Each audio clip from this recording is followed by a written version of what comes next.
Si yo las presento, queda como formal y me interesa que la gente sepa con quién estoy.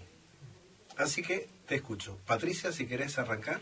Bueno, buenas noches, muchas gracias. Soy Patricia Jiménez, precandidata a vicegobernadora por la lista 501B, docente, mamá, durante 8 años directora de estadística de la provincia, tarea que me encantó. Quiero decir que fue llegué a ese lugar sin pretenderlo y me costó dejarlo por todo lo que me enseñó a reconocer al empleado público, a reconocer la estadística pública y haber tenido un equipo maravilloso, entre los cuales estuvo Dolores, que nos acompaña. Y que se va a presentar y también. que también se va a presentar. Después fui legisladora nacional en el medio. Volví a la docencia y también estuve haciendo una asesoría en estadísticas de turismo en Venezuela y finalmente en la tarea política estuve 2 años como embajadora argentina en Costa Rica. Bueno, tenés una expertise, podríamos decir, más que interesante. Has pasado por todos los momentos y has pasado por todos los lugares. Sí, variada. Y terminé mi tarea como directora de una escuela rural, pasando la pandemia, que vos lo sabés. En estas escuelas fue muy difícil, teníamos muchos chicos alejados. El colectivo que los busca recorre 60 kilómetros que recorrimos en camionetas con docentes y preceptores, llevando alimentos y llevando tareas a los chicos en el momento de la pandemia. Así que creo que los que nos tocó vivir la pandemia como docentes tenemos un ADN especial. Nos hemos quedado con ese ADN del que dio y el que no dio y el que logró estar a la altura de las circunstancias. Una marca especial. Sí, tal cual. Es así. Y cuando fuiste legisladora en un periodo especial, que en todo caso enseguida te lo voy a preguntar, pero fuiste en un momento de lucha que tuvo que ver también con tu paso por la Dirección de Estadísticas. Tal cual. Me tocó 2 años, los 2 años finales del gobierno anterior de Cristina Kirchner y los primeros 2 años de Mauricio Macri. En los 4 años fui vicepresidenta de la Cámara y realmente los primeros 2 años fueron muy difíciles, no solo por la agresión que había dentro de la Cámara, ¿no? Era una agresión permanente, sino por la necesidad de solucionar algunos problemas y ese desazón permanente dentro de la Cámara de que nada podía ser. Con lo cual los 2 años siguientes fueron una apertura, un diálogo, donde uno volvió a sentir que era el Congreso, ¿sí? Discutíamos, pero podíamos llegar a algún acuerdo. Siempre recuerdo una ley que quería el kirchnerismo en ese momento, que era para las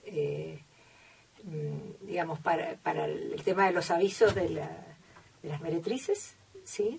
Y realmente en un momento dado en una comisión un legislador me dice, no, esto no es contra ellas, porque las mujeres venían y hablaban conmigo en la comisión y decían, nosotros somos peronistas, no podemos entender que nos hagan esto, y dice, pero es que esto no es contra ustedes, es contra Clarín.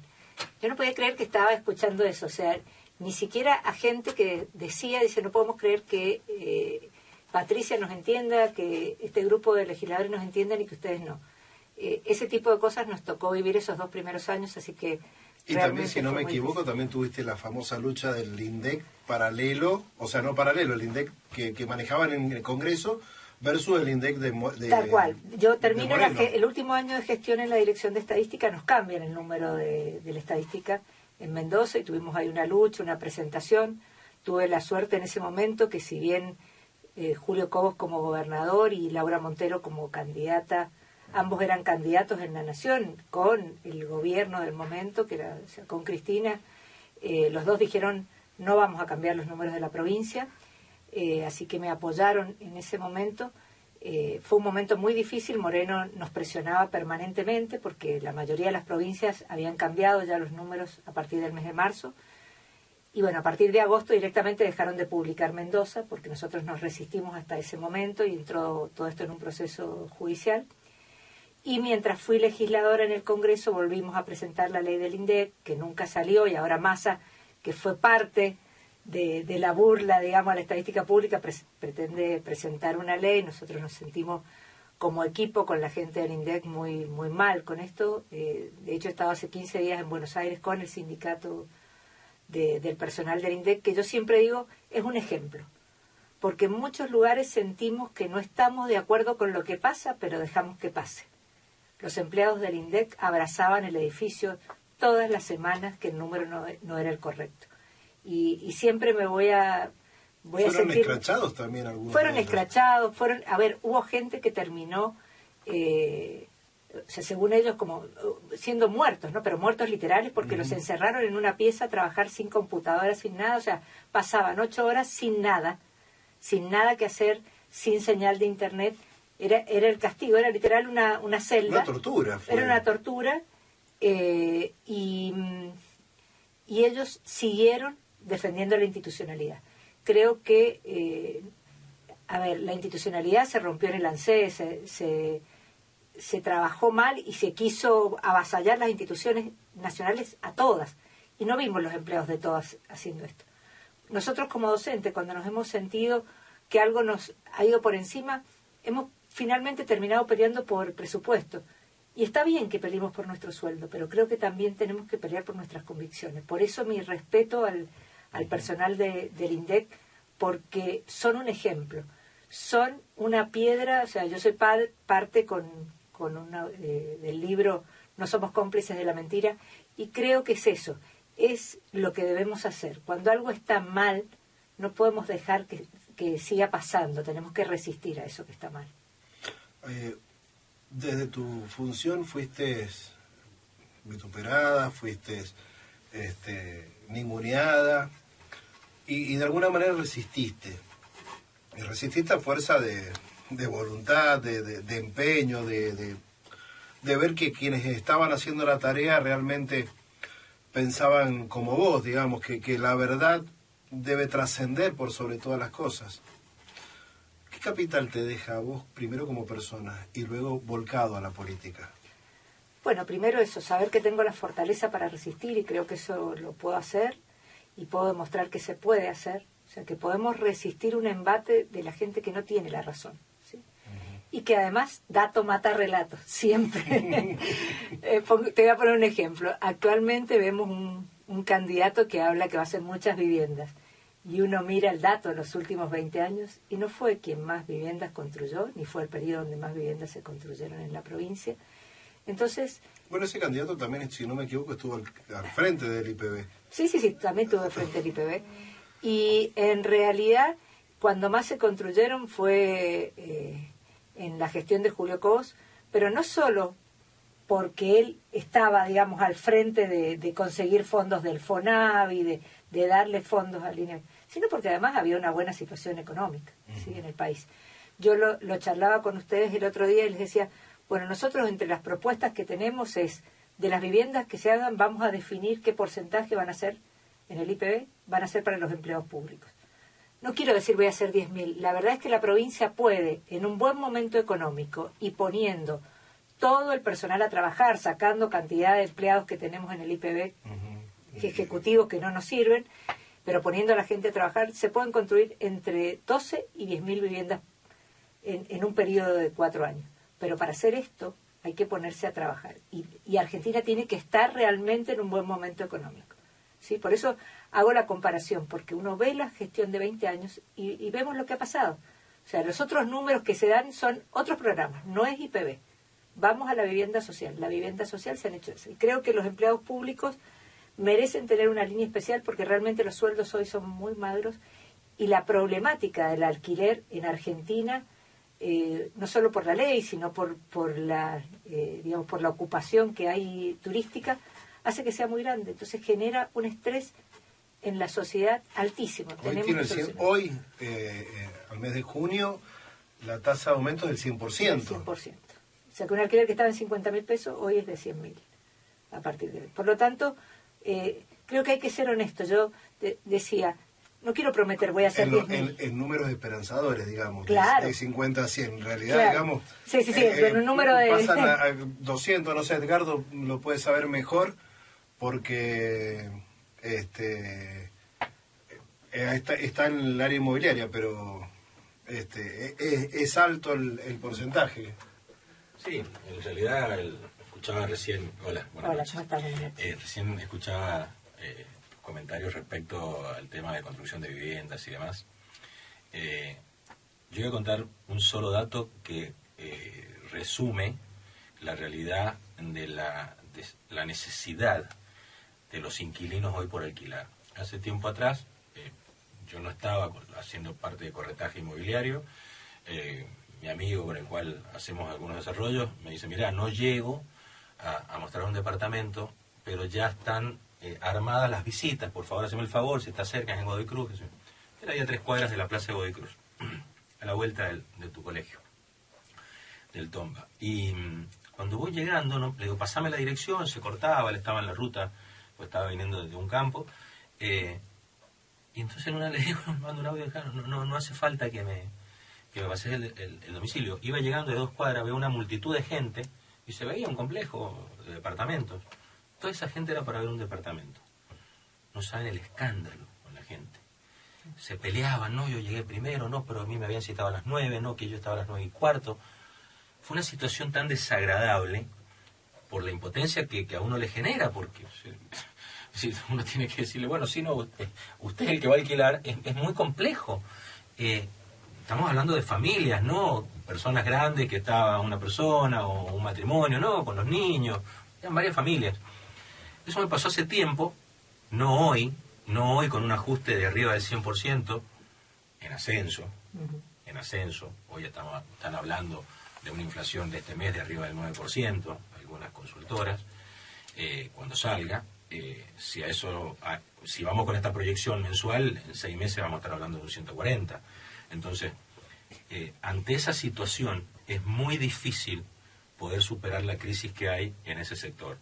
Independientemente que la ley es un bodrio, la ley de alquileres es un bodrio, con esta palabra lo digo, porque no beneficia a ninguna de las partes, ni el lugar ni el inquilino, porque si uno es propietario de un inmueble, ponerlo en alquiler y tener que esperar un año para que le ajuste con inflación del 8, el 7, el 9% mensual, le ajuste esa inflación o ese ingreso, que en la mayoría de los casos, yo por ahí me río cuando escucho, no, porque la gente que tiene muchos inmuebles son contados con lo de la mano. La mayoría de la gente es gente que trabajó a lo mejor una vida y se hizo de 1 o 2 departamentitos que son sus jubilaciones.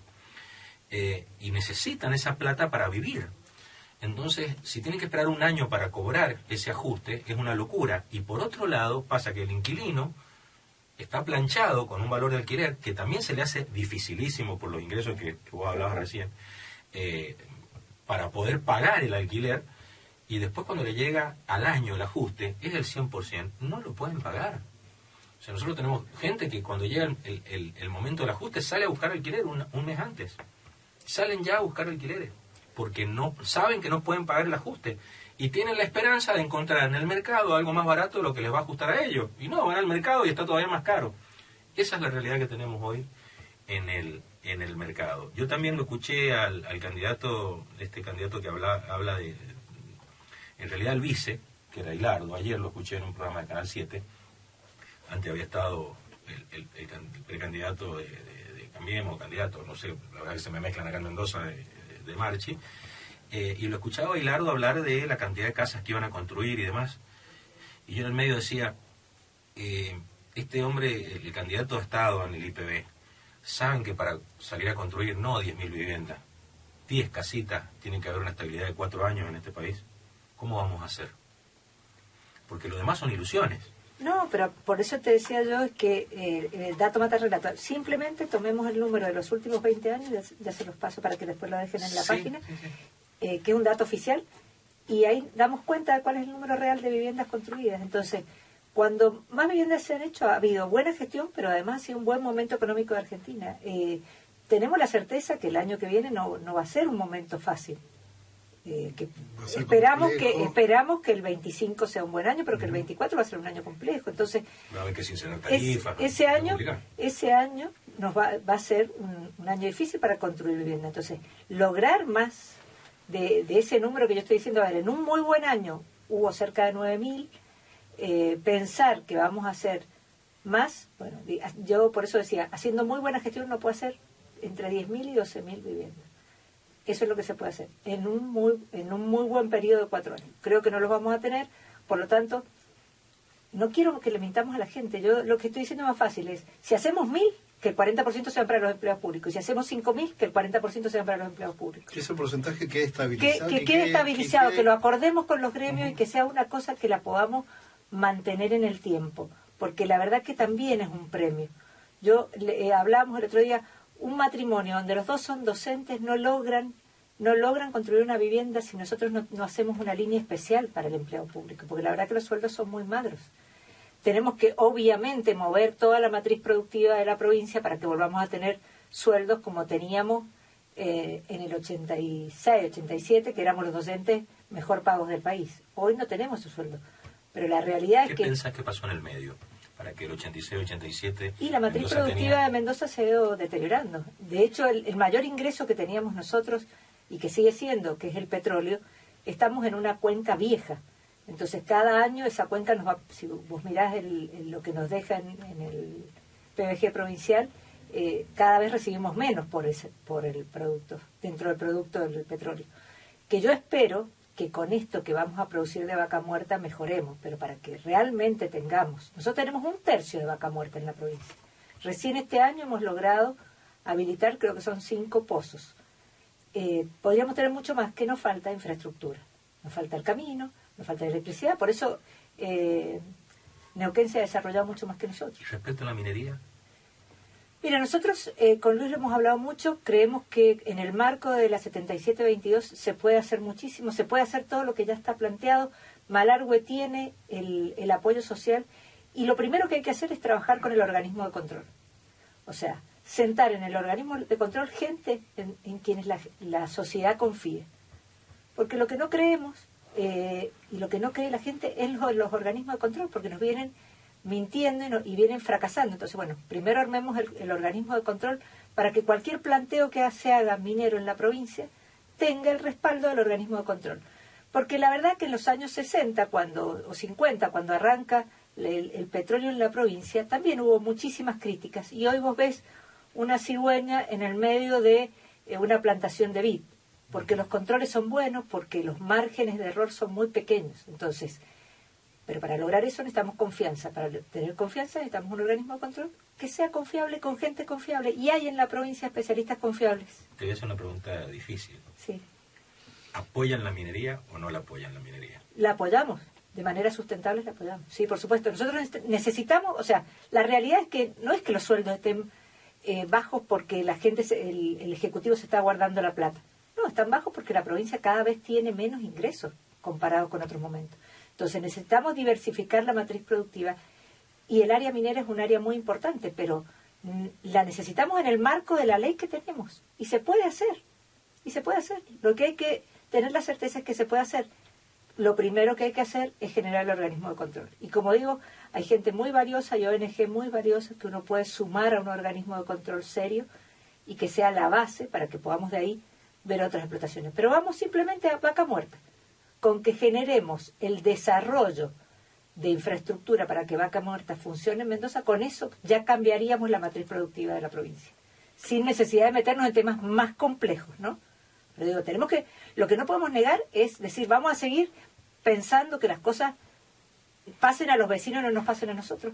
Miremos en otra área, menos crítica quizás, en el área tecnológica. Estamos muy contentos con el polo TIC y con los desarrollos de software y hemos tenido empresas muy importantes. Pero en realidad cuando miramos lo que ingresa de la parte tecnológica de la provincia somos la 7ª. Porque es lógico, Córdoba está arriba, Santa Fe está arriba, Buenos Aires está arriba, pero también está arriba San Luis, también está arriba Neuquén. ¿Por qué? Y porque tiene mejor infraestructura. Entonces, tenemos que entender que necesitamos en muchísimas áreas apurarnos, correr con la infraestructura. En la parte de internet, en la parte de electricidad, en la parte de saneamiento de agua y cloacas, que parece que son tareas municipales. No, son tareas del Estado provincial. Las grandes obras para que tengamos agua detrás de la iglesia de la Carrodilla, para que tengan agua todas las casas que están del otro lado de la Panamericana, que se la pilotean de un lado al otro, de Luján a la Cera. Claro, detrás del Chayón no hay agua.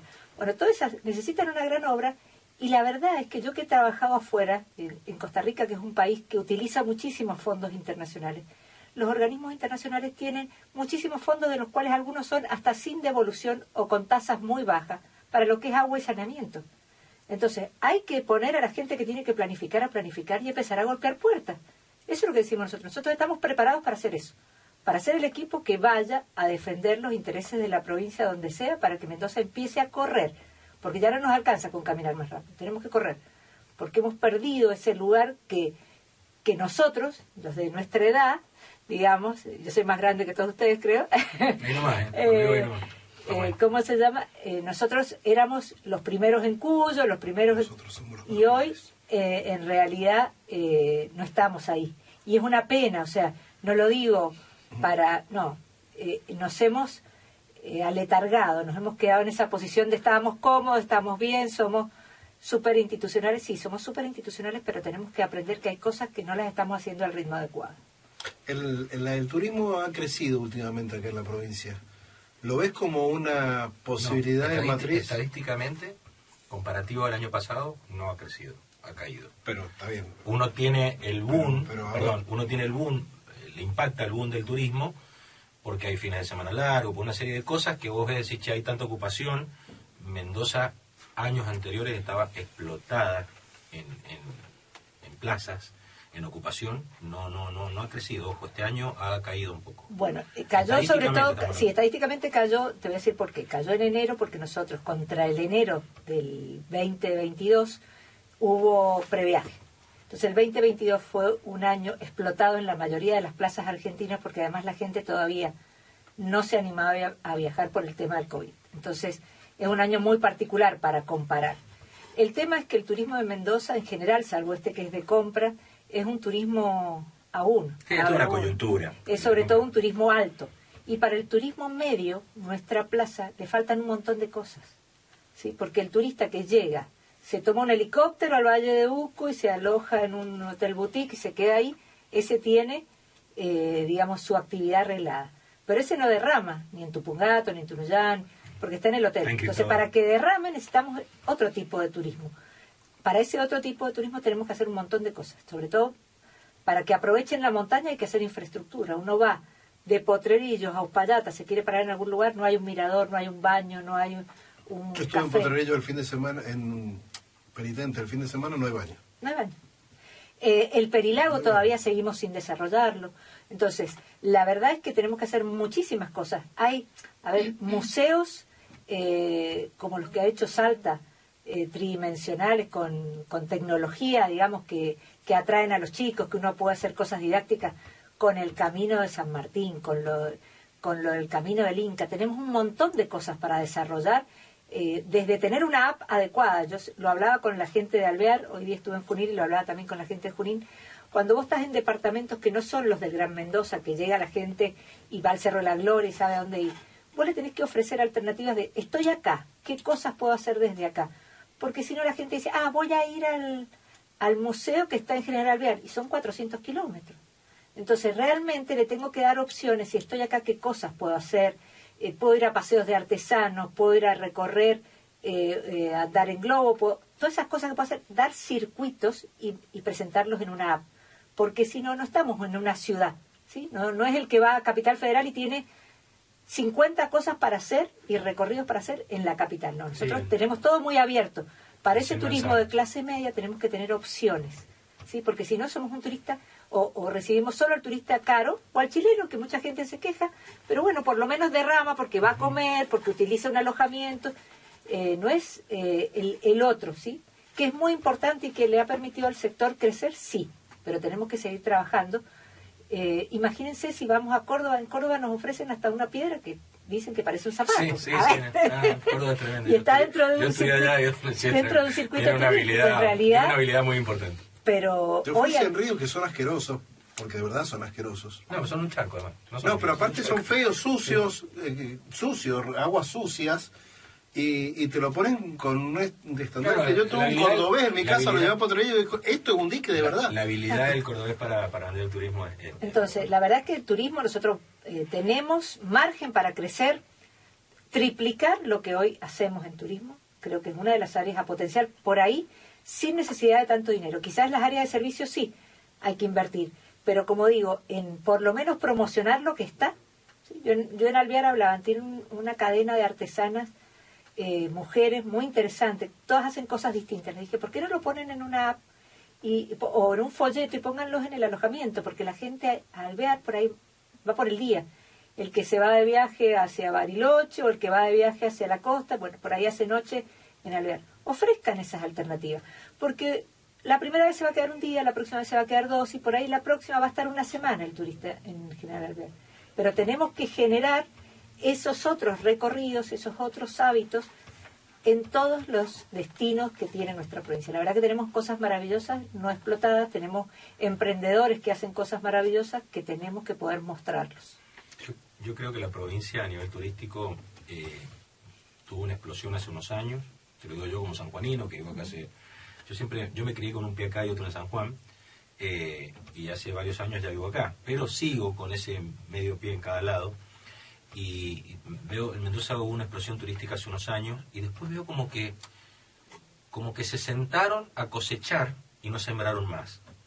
Esa es la foto que yo saco del turismo en Mendoza, teniendo cosas bellísimas. O sea, bueno, la gente viene y se va maravillada. Entonces yo creo que el resumen de esto fue el término que vos usaste recién, que es vamos lentos. Vamos lentos.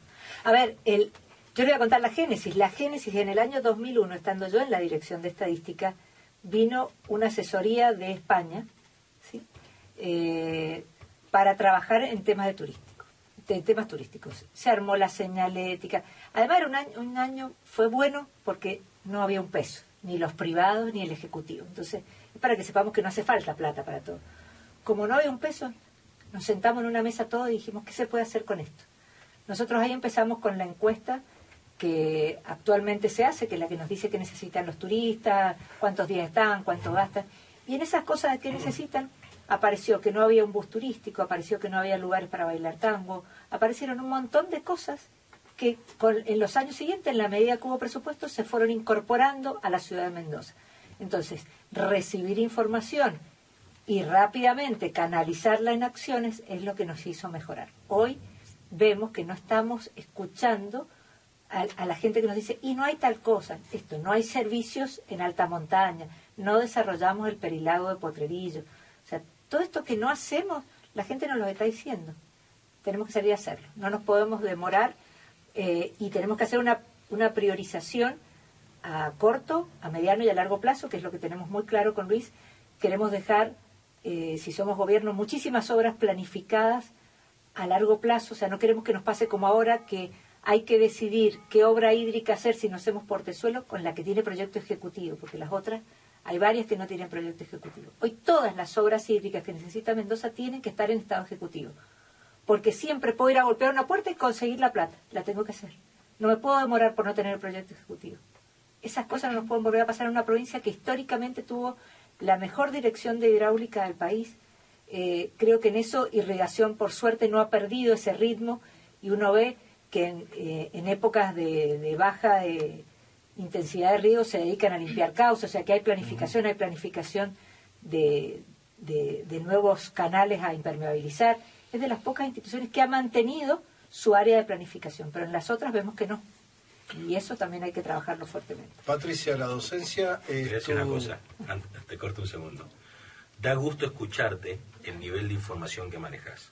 Te digo sinceramente, porque yo hablo con mucha gente ligada a la política y tiran centros al aire con una desinformación que vos la ves que te sorprenden para uno que está en la calle, que ve cosas todos los días, que maneja alguna información, porque en el día a día uno va absorbiendo información, pero da gusto escucharte, de verdad te digo. Bueno, muchas gracias. Patricia, te decía, desde la educación, bueno, vos surgiste ahí, sos docente, has hecho toda tu carrera docente. Dolores también sos docente. Sí. Y hoy la docencia está al menos decaída. Vapuleada, te diría. Vamos a hacer un término. Los docentes están desganados, los alumnos están desganados, los planes de estudio son tremendamente malos, o al menos mal aplicados. los sueldos son bajos, la infraestructura es espantosa. ¿Cuál es tu visión, estando desde el ámbito docente, y cuál es tu visión para enfrentarlo desde el Ejecutivo? Bien, primero creo que nos pasó desde el 2000, no, desde el 96, fue la ley del 96. federal, 96, que tuvimos ese cambio donde quien era obligatoria era la escuela primaria y pasamos a tener obligatorio hasta segundo año del secundario. Pero realmente a partir del 96 salimos a buscar los alumnos, porque nosotros decíamos que era obligatoria la primaria, pero muchísimos alumnos desertaban en la primaria, ¿sí? Entonces, a partir de esa ley empezamos a ir a buscar a los alumnos, entonces empezamos a tener muchos más alumnos en primaria y en secundaria realmente sentados en los bancos. Con la nueva ley de educación, digamos, tenemos la universalidad. Hay muy pocos chicos que quedan fuera del sistema, puede que algunos se nos vaya, pero a mí no me gusta ese número final que damos, en esto de trabajar con números, no me gusta cuando decimos el 50% de los chicos no se reciben. Y el 50% no se reciben en la estadística que manejamos, que es, empezó, qué sé yo, en el año 2000, en el 2005 se tenía que recibir, pero no terminó en esa escuela, pero se puede haber cambiado un CEN, se puede haber cambiado de escuela, y ahí el sistema todavía no ha logrado hacer una estadística. Que con el GEN lo vamos a poder hacer, o sea, con el GEN vamos a poder saber cuántos alumnos empiezan y terminan en tiempo y forma. Claro, porque lo tenés nominado. Lo tengo nominado, esa es la diferencia. No trabajas por corte, sino que trabajas por la nominalidad. Por la nominalidad. Todo lo que entraron por año. Bueno, que un poco esto que estás diciendo vos y que mencionás vos también, Dolores, tiene que ver también con esta nueva visión que tiene que ver con las trayectorias asincrónicas o las cronologías diferenciadas en las etapas de aprendizaje, y que tiene que ver con que justamente no termina solo en los 5 años de secundario, sino que puede extenderse porque cada uno tiene su propia cronología en su expertise de estudio. A lo que voy, estoy tratando de hacer filosofía con ustedes acá y pensando en la gente que nos pueda estar escuchando y quiera pensar con nosotros. Entonces, en este periodo, muchos de estos chicos no habían pensado ir a la escuela, y el sistema dijo, vayan a la escuela, todos ustedes. Primero lo dijimos hasta segundo año, después a todos, hasta quinto año, todos tenían que concurrir a la escuela.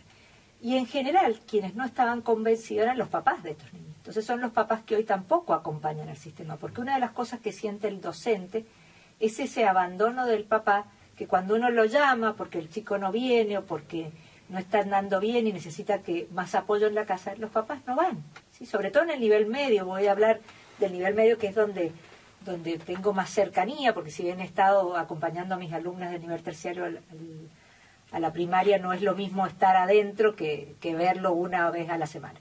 Entonces, realmente eso ha cambiado el paradigma. Nosotros antes teníamos alumnos y docentes que querían estar en la escuela. Hoy tenemos muchos docentes que están en la docencia porque es una salida laboral, ¿sí? Pero no en todos los casos estudiaron la carrera docente. Yo tengo un contador que hoy es docente porque le sirve para la obra social. Entonces tenemos toda esta dinámica que para volvernos a enamorar necesitamos generar un marco de respeto inmensamente grande, un compromiso, digamos, un contrato no escrito entre los docentes, los padres y los chicos, que queremos la mejor educación. Y sí, a mí la verdad es que no me encanta ir a la escuela, pero tratemos de que el momento de la escuela sea, te lleves a algo positivo. O sea, ¿cómo hacemos para ese chico que no está convencido de ir a la escuela, que no le interesa, que dice voy a trabajar en el campo, no quiero ir a la escuela? Bueno, ¿cómo hacemos? Quizás va a haber que cambiar la currícula, pero eso sabemos que en 4 años no lo vamos a hacer. Entonces no le quiero mentir a los docentes, vamos a cambiar la currícula. No, podemos mejorar algunas cosas, podemos generar escuela piloto con estas ideas que habla Luis, de decir, bueno, hasta tercer año llegamos con todo, y de tercero, cuarto y quinto, los que no quieran ir a la universidad podemos trabajar en apoyo con los CCT para lograr salidas laborales, y lo podemos hacer. Pero sabemos que es difícil porque dependemos de un marco nacional. Entonces, veamos primero por recomponer las relaciones humanas. O sea, la primera relación humana que tengo que recomponer con el docente es ofrecerle al docente y a los chicos escuelas dignas, ¿sí? Y la verdad es que las escuelas no son dignas hoy, no por falta de presupuesto, sino por falta de pericia de quienes tienen que hacer los arreglos y quienes los hacen, ¿no? En muchísimos casos, empresas constructoras que construyen escuelas y no terminan las obras como las tienen que terminar. Bueno, ya hay una disputa entre el directivo y el personal de infraestructura que tiene que autorizar el final de obra.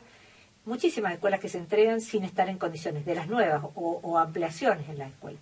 Entonces ahí necesitamos un sinceramiento. La verdad que me quiero poner en todos los sombreros. Sí, el empresario que empieza a hacer una escuela con una obra que salía un presupuesto que sale el 100% más y no se lo ajustan y se demoran en pagarle.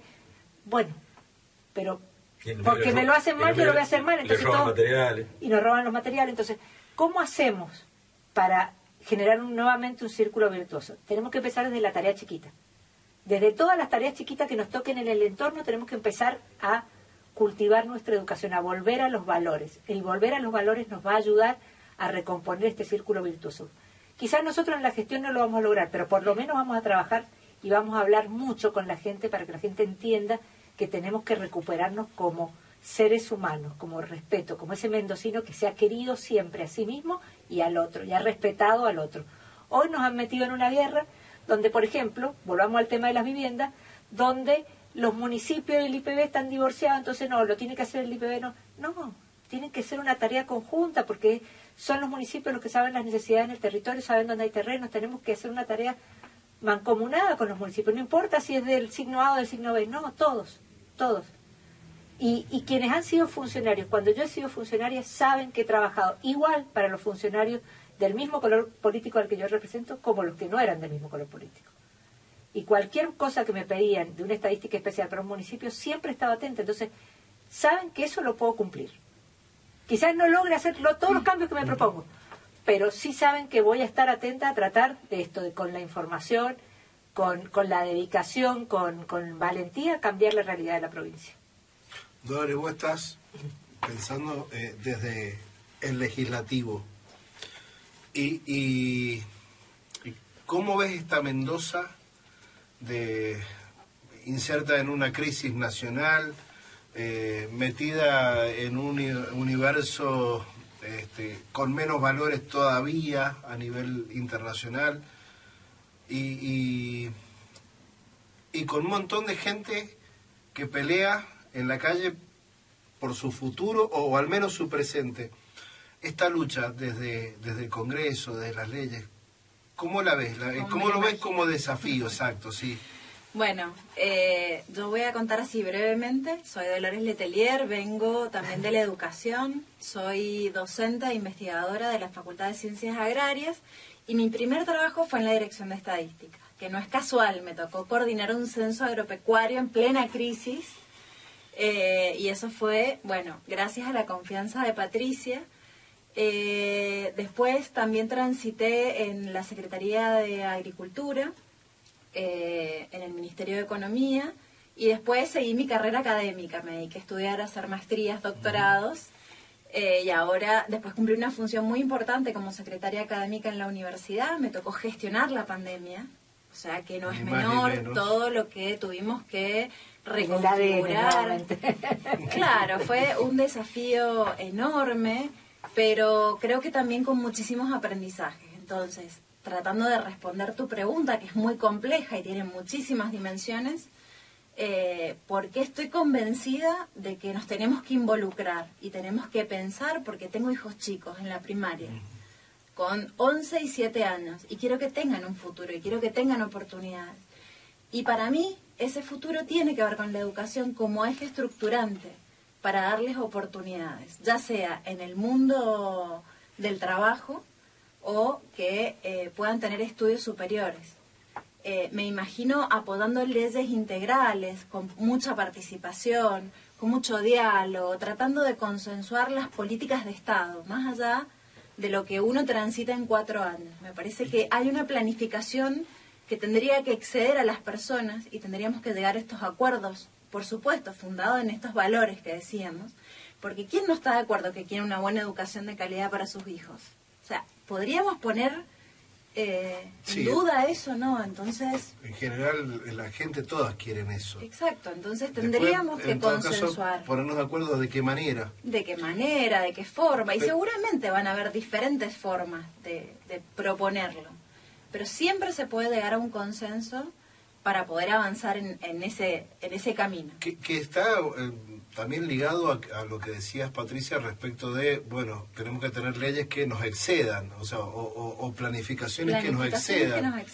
Y que, bueno, lo hablábamos el otro día, hoy muchas veces se cambian los dados cuando cambia el gobierno, tal vez dejando de lado, ahora felizmente se está pensando a decir, bueno, estas cosas están bien hechas, dejémoslas, pero en algún momento se cambiaron los dados por el solo hecho de decir, bueno, esto lo vamos a hacer nosotros, y lo que hicieron los otros, que son de otro color político, no lo queremos, para que nuestra imagen resalte, o no sé cuál es el planteo. Tiene que terminar el cortoplacismo. El cortoplacismo en la Argentina, o sea, estamos acostumbrados a hacer todo para allá. Claro, es imposible. Yo decía el otro día, mira, puede que en la gestión actual gestión se hayan hecho cosas bien y mal en educación, pero, por ejemplo, el plan de alfabetización, que surge como un programa de trabajo dentro de la DGE, y hoy es ley, creo que es básico, y nuevamente está fundado en datos. Porque, ¿qué decimos? Les tomamos un test, una lectura a los chicos a principio de año y a final de año, de primero a quinto año. ¿Cómo? ¿Les vamos a tomar lectura a los de quinto año? Sí, porque no leen y queremos que lean. Y aceptamos que no leen. Entonces, cuando vimos los primeros resultados, que lo primero fue una prueba, trabajamos con algunos años, después dijimos, no, lo necesitan hacer en todos, porque si no leen, no van a avanzar en la comprensión. Entonces, vamos a trabajar la alfabetización lectora de primero a quinto año. Y eso vuelve a motivar al docente, que por ahí decía, no, ya en cuarto grado ya tiene que leer, entonces no lo hago leer. No, en primero, en segundo, en cuarto, en tercer año del secundario, los docentes son responsables de que los chicos lean, que tengan ese momento de lectura en voz alta, que también por esto que no es tan incómodo, no, el chico puede y debe leer en voz alta, y hoy es una ley. Y eso es muy bueno, eso nos va a trascender, no necesito que esté esta u otra gestión, sabemos que eso debe seguir y está fundamentado por los datos, porque un año trabajamos y ya vimos cómo mejoramos al año siguiente, entonces tenemos que seguirlo aplicando. Te hago una pregunta. Hoy la lectura, en una época el libro fue el entretenimiento en casa.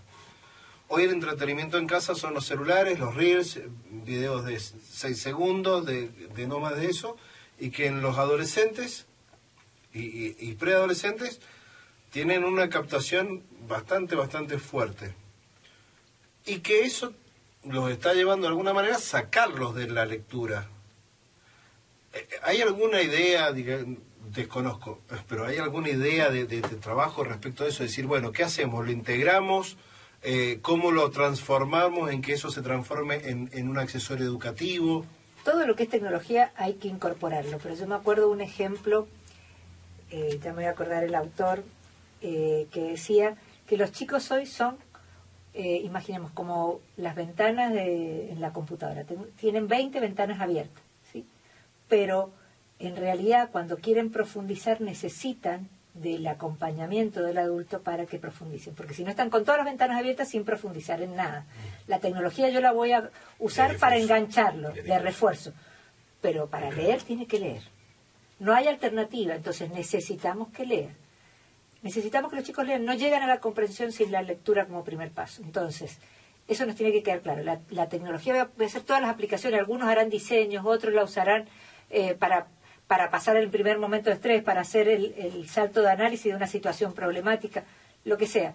Pero hay pasos que, por eso digo, es muy importante el plan de alfabetización. Creo que es uno de los grandes pasos que hemos hecho juntos en la provincia. O sea, tanto el Ejecutivo, los docentes que lo aplicaron, como los legisladores que finalmente hicieron la ley. Tenés desafíos enormes de acá a 4 años, digo, por donde te pregunten tenés que dar una respuesta.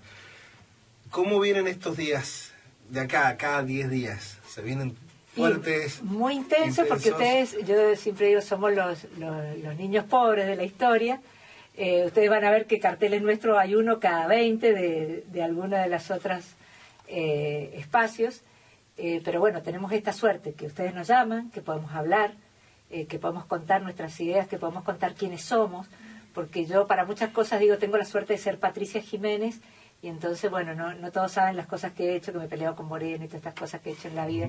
Como yo decía, por ejemplo, por ejemplo, una de las cosas más interesantes que hice en la Dirección de Estadística no fue pelearme con Moreno, fue haber hecho un censo industrial provincial, que fueron los datos duros que ayudaron a defender los fondos que hoy son los fondos de Portezuelo. Si no hubiéramos hecho el censo industrial, era un pedido a la justicia de la Cámara de Comercio de San Rafael y después de otras cámaras de comercio, pero necesitábamos el dato duro. Basado en la nada. El dato del censo que nosotros habíamos hecho provincial fue la fuente para esto. Entonces, como yo creo en los datos, creo que podemos mejorar todas las estadísticas de la provincia porque las conocemos, porque sabemos las cosas que hay que hacer, porque hemos estado muchos años mirando que cuando hay planificación estratégica, la provincia de Mendoza tiene un caudal de gente maravillosa. ¿Por qué? Porque además de tener gente buena, tenemos una de las provincias con mayor cantidad de universidades respecto a la cantidad de habitantes. Eso quiere decir que tenemos mucha gente preparada para que hagamos las cosas bien. Entonces no las tenemos por qué hacerlas mal si tenemos gente para hacer las cosas bien. Tenemos capacidad instalada, digamos, humana instalada en la provincia. Dijiste el 24 va a ser un año que económicamente puede ser malo. El 25 puede pintar mejor. Socialmente, ¿cómo ves estos 4 años que se avecinan? Bueno, voy a contar algo que me pasó, que me hizo prender la lamparita de cómo vamos a hacer para trabajarlo. El 25 de mayo estuvimos invitados por una asociación gaucha en la iglesia del Challao. Y en un momento dado salió a saludarnos el sacerdote, que está un personaje digo, por las características, ¿no? Él nos contaba que ha estado 22 años en Rusia trabajando, en un lugar casi el polo, la verdad que muy llamativo, y les preguntaba justamente le hice esta pregunta que vos me haces a mí: ¿cómo ve la sociedad, padre? Y me dice, hacía muchos años que no veía a la clase media tan mal no solo económicamente, dice, porque lo económico los argentinos estamos acostumbrados a ir y volver, pero tan mal emocionalmente. Desmoralizado, desmoralizado, con problemas de valores, con problemas de cómo sostengo la mirada, digamos, sobre la vida. Entonces creo que tenemos que cambiar eso, tenemos que trabajar muchísimo sobre los valores, sobre el respeto a la persona, sobre el respeto a lo público, sobre el respeto a lo que te digo. Yo hoy digo, me voy a comprometer a esto, a lo que puedo hacer, con toda mi dedicación, de lunes a lunes. O sea, que sepan que si voy a ejercer una función, no va a haber feriados en una función, porque la provincia nos da 4 años en el Ejecutivo, ¿sí? Y en el Legislativo cuando uno es vicegobernador. Y realmente hay que dar el 200%, porque en la situación en que está la gente no alcanza con que dé el 100%, debo dar mucho más. Bueno, ese es mi compromiso humano. Y sabiendo que le tengo que dar a la gente, que la gente necesita esto, volver a creer.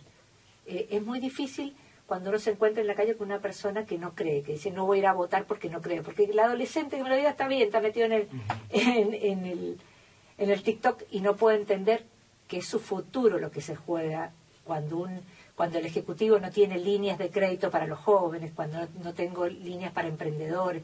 O sea, cuando yo trabajo ese tipo de cosas es porque creo en la gente, porque creo en el joven, porque creo en el emprendedor, porque creo en el que está trabajando en el sector turístico. Cuando yo logro salir afuera, como te decía, hay que golpear muchas puertas y lograr cosas para que a los mendocinos les vaya mejor.